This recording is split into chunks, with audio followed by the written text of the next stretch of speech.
High, আজ share মার্কেটের শেখানোর ব্যাপারে আমার অষ্টম ভিডিও। এই ভিডিওতে আমি নানা বিষয় আলোচনা করি, শুধু যে মার্কেট স্ট্র্যাটেজি বা শেয়ার মার্কেট কী করে কাজ করতেই নয়, ওভারঅল একটা ভিউ দেওয়ার চেষ্টা করি। আজকে আমাদের বিষয়বস্তু যা আছে আমি একটা মোটামুটি ভেবে নিয়েছি, যারা আমায় প্রশ্ন করেছেন তাদের উত্তরও পাবেন। এই এক মাসের মধ্যে আমি যেরকমগুলো জিনিসগুলো কভার করার চেষ্টা করেছি, তার একটা কারণ 1 জুনের আগেও আমার ভিডিও ছিল। তাতে আপনাদের যতটা উপকার লেগেছে এবং আমি যে ধরনের রেসপন্স পেয়েছি তার জন্য সবাইকে আমার আন্তরিক ভালোবাসা, শুভেচ্ছা এবং অভিনন্দন রইল। আমার বাংলাদেশের যারা ভিউয়ার আছে তাদেরও বলছি যে এই ভিডিও দেখলে তাদেরও কিছু কাজে লাগবে, আপনারা দেখতে থাকুন।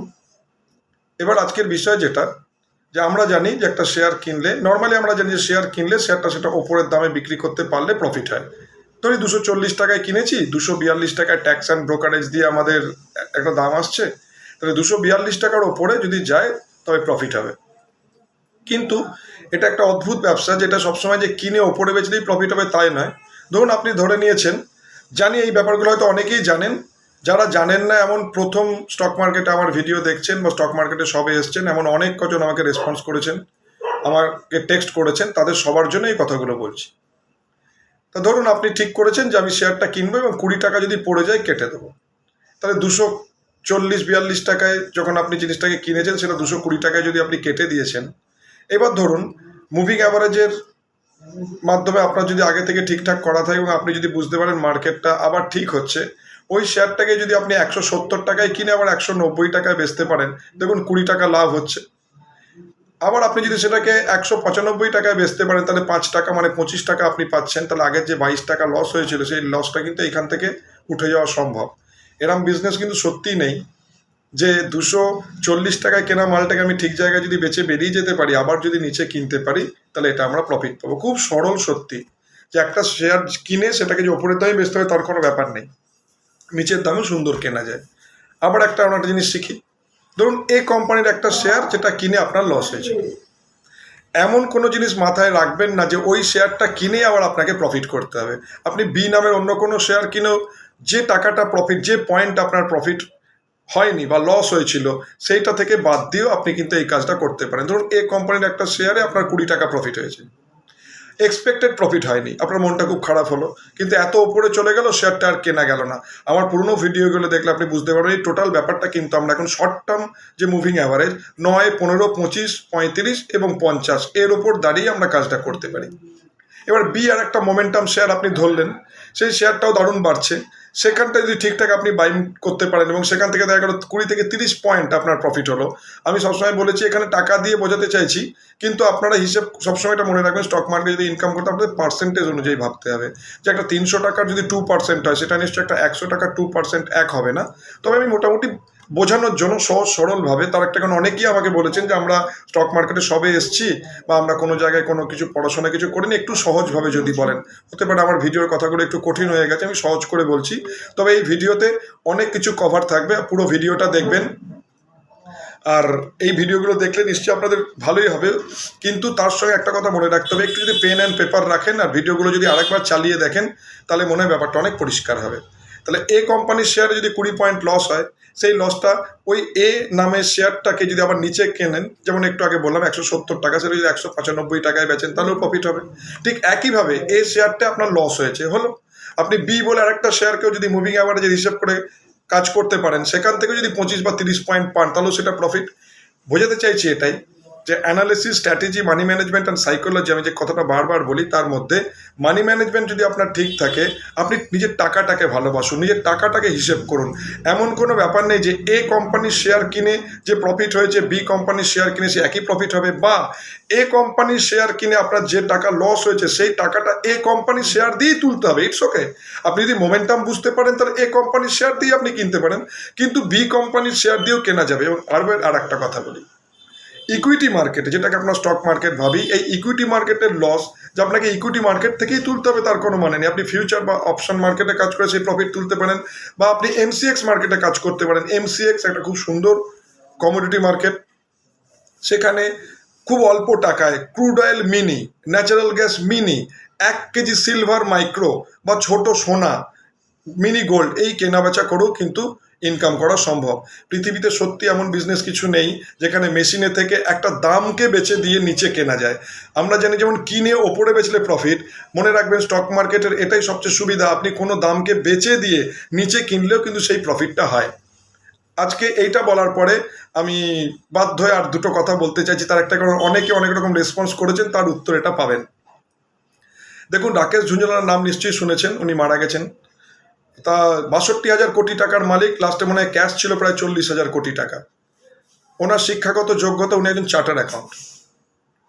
তাহলে 2007-8 সালে উনি 30,000 কোটি টাকার মালিক ছিলেন। মার্কেট যখন ক্র্যাশ হয় সেই সময় ওনার এয়ার ডেকান বিশাল পরিমাণে কেনা ছিল। ন্যাশনাল স্টক এক্সচেঞ্জ থেকে সেই সওদা যেদিন জানুয়ারি মাসের 2008 সালে মার্কেট সেলিং ফ্রিজ হয়, এনএসসি থেকে তার সওদা কেটে দিয়েছিল। মানে অত বড় যে মার্কেট পড়ে যাবে কেউ ভাবতে পারেনি। তাহলে অত বড় একটা মানুষ যে 1925 সাল থেকে স্টক মার্কেটে আছে, একজন চার্টার্ড অ্যাকাউন্ট, তারও যদি লস হতে পারে, তাহলে এই মার্কেটে অনেক কিছু আনএক্সপেক্টেড ঘটনা ঘটে। সবাই তার জন্য তৈরি থাকে না।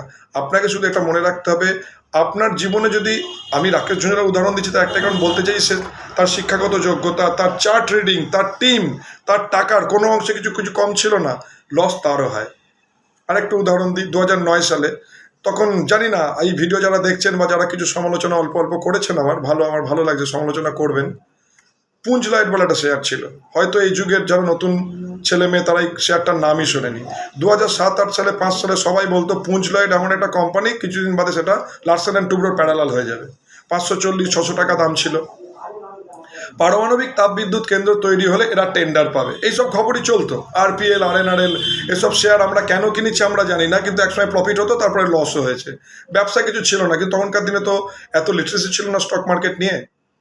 এই পুঞ্জ লাইট শেয়ারটা যখন পড়তে শুরু করে, রাকেশ ঝুঞ্ঝুনওয়ালা টিভিতে, এবং আপনারা গুগল সার্চ করলে পুরোনো ডাটা দেখলে বুঝতে পারবেন, 190 টাকা এরম একটা দামে 15 থেকে 20 লাখ ইউনিট শেয়ার কিনেছিলেন।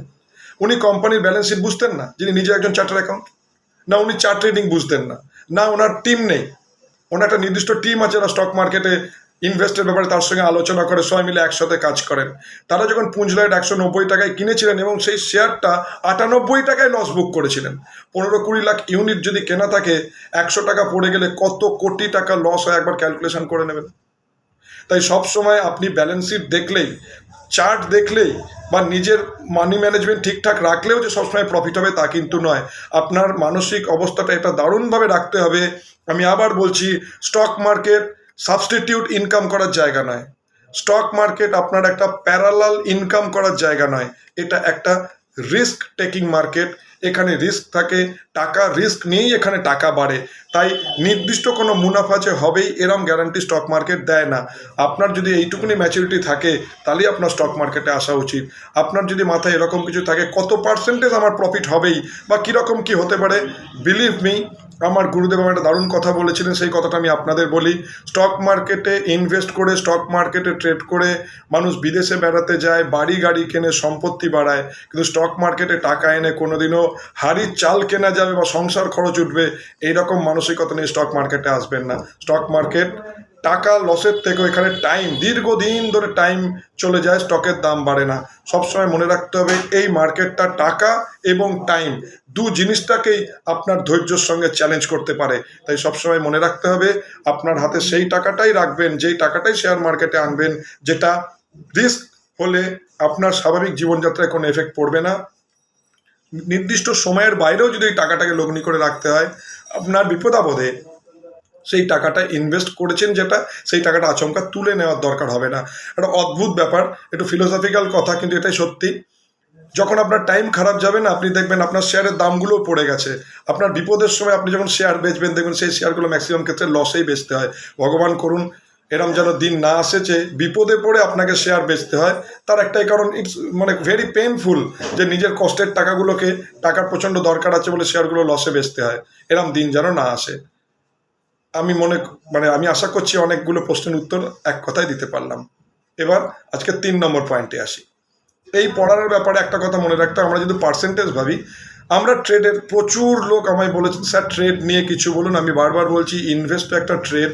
যদি আপনি ইনভেস্ট ঠিকঠাক করতে পারেন, সুইং ট্রেড ঠিকঠাক করতে পারেন, ইন্ট্রাডে ট্রেডিং মানেই কিন্তু ট্রেডিং নয়, ট্রেডিং ছোট্ট ছোট্ট টাইম ফ্রেমেও করা যায়। সুইং ট্রেড আমি যেটা বলেছি এই মুভিং অ্যাভারেজের উপর দাঁড়িয়ে থেকে সুন্দর সুইং ট্রেড করা যাবে।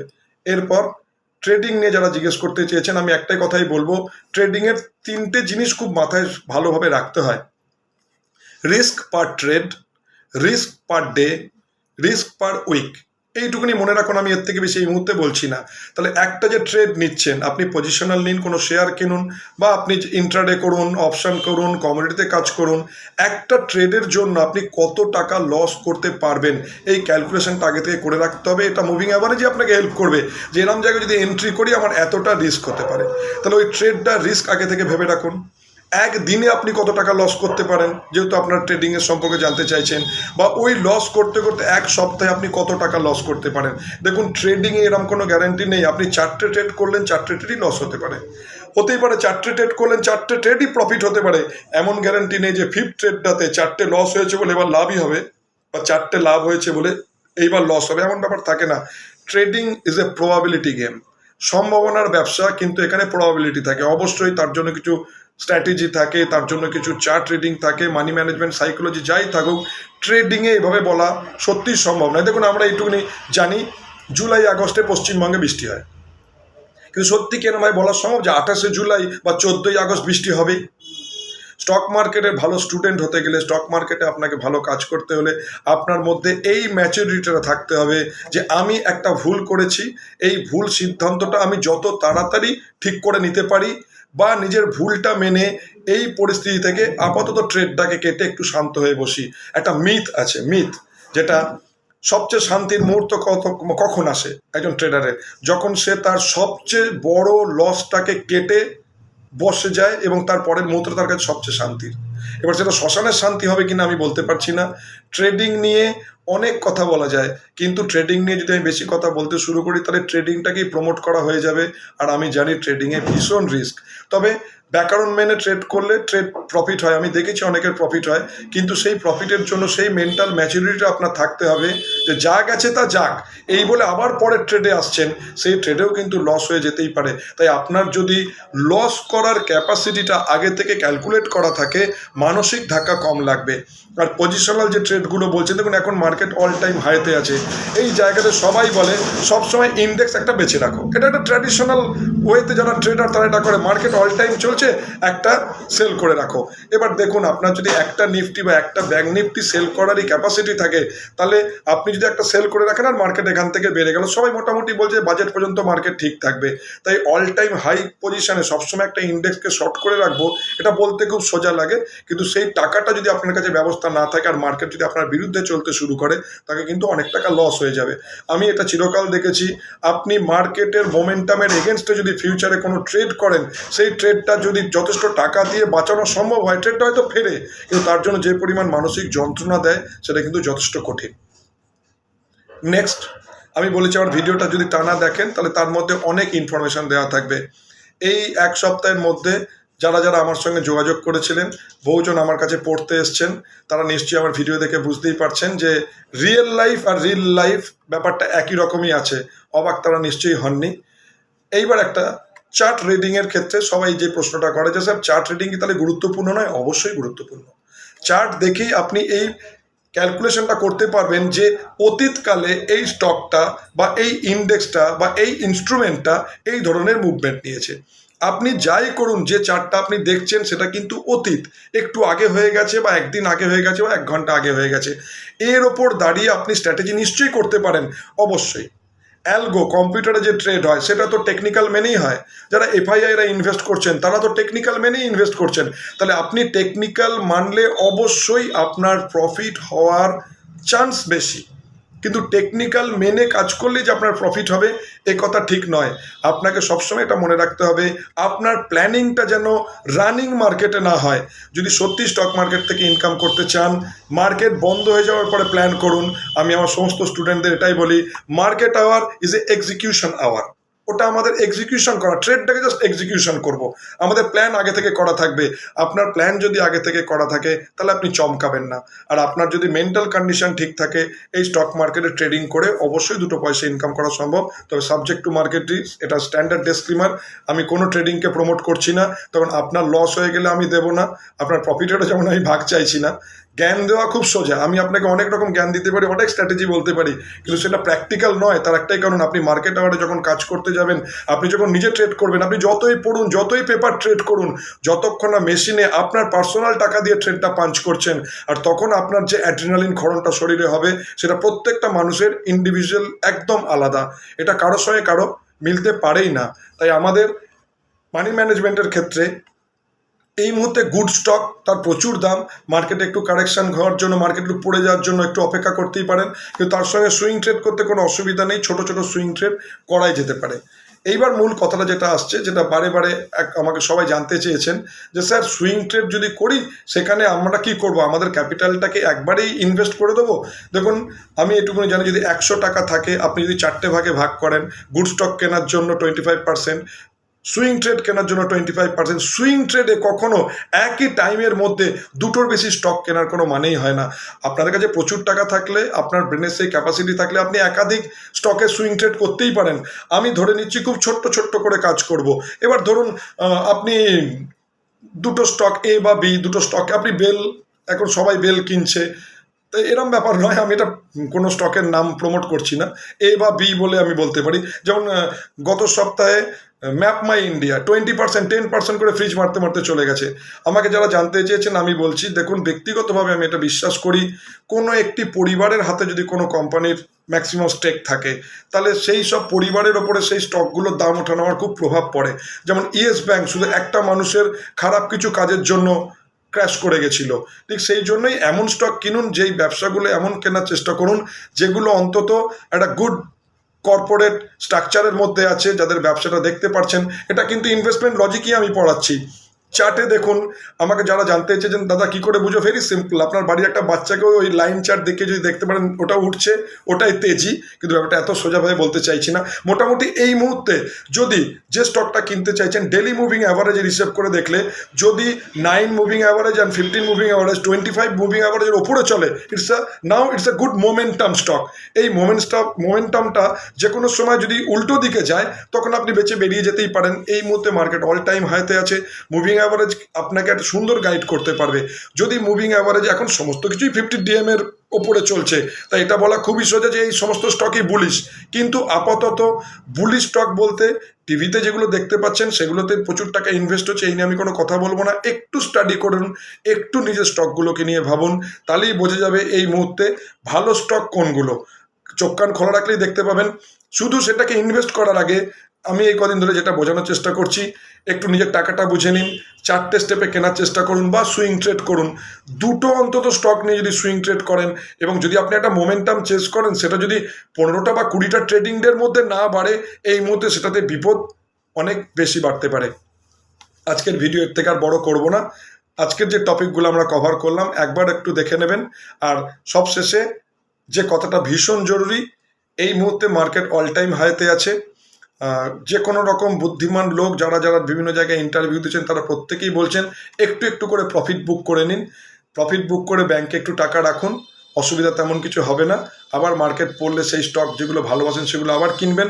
আর যারা ঠিক করেছেন যে না একদম টপে বেচবো, দেখুন আজ পর্যন্ত একদম নিচে কেনা আর একদম টপে বিক্রি এমন কেউ করতে পারেনি। আর যদি এরকম কেউ বলে, দু একবার লাকে হয়ে যেতে পারে। আর আপনাদের পরিমণ্ডলে যদি এমন কোনো লোক থাকে যে বলে একদম সে টপে গিয়ে বেচতে পারে আর একদম নিচে কিনতে পারে, নয় সে ভগবান, নয় সে মিথ্যেবাদী। ভালো থাকবেন। আজকে ছোট ভিডিও, কিন্তু আমি অনেক কিছু কভার করেছি, অনেকের প্রশ্নের উত্তর দিয়েছি। আর এই 7 দিনে যারা যারা এসে আমার সঙ্গে অফিসে দেখা করেছেন বা যারা আমার কাছে পড়ে গেলেন, তাদের শুভেচ্ছা রইল। সবাই ভালো থাকুন। শুভরাত্রি। টাটা।